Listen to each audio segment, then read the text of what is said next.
The prophet made a chilling prediction. You will follow the ways of the people who came before you, step by step, inch by inch. Today, I'm going to show you exactly how this prophecy is unfolding before our very eyes. And it's more disturbing than you think.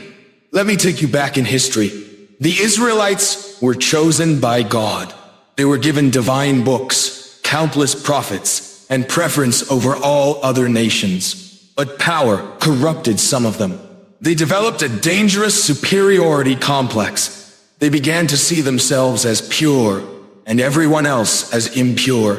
They created a twisted theology that justified stealing from non-believers because in their minds, these people were less than human. But here's where it gets worse. They didn't just look down on outsiders. Eventually, they turned this arrogance inward.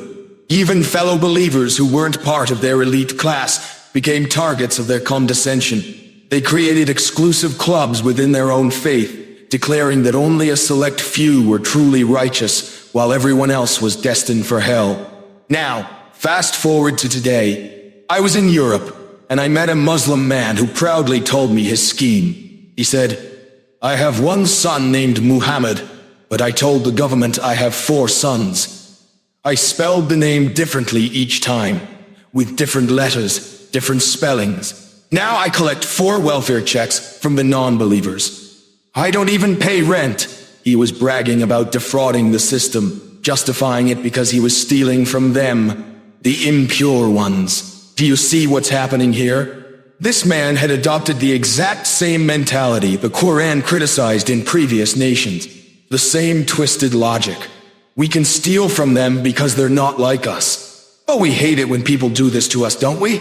We get outraged when someone quotes our holy book out of context and says, "Look what these Muslims believe." We scream about double standards when they generalize about us based on the actions of a few. Yet here we are, doing the exact same thing.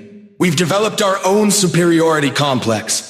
Some of us believe we're the only ones going to paradise, while everyone else burns.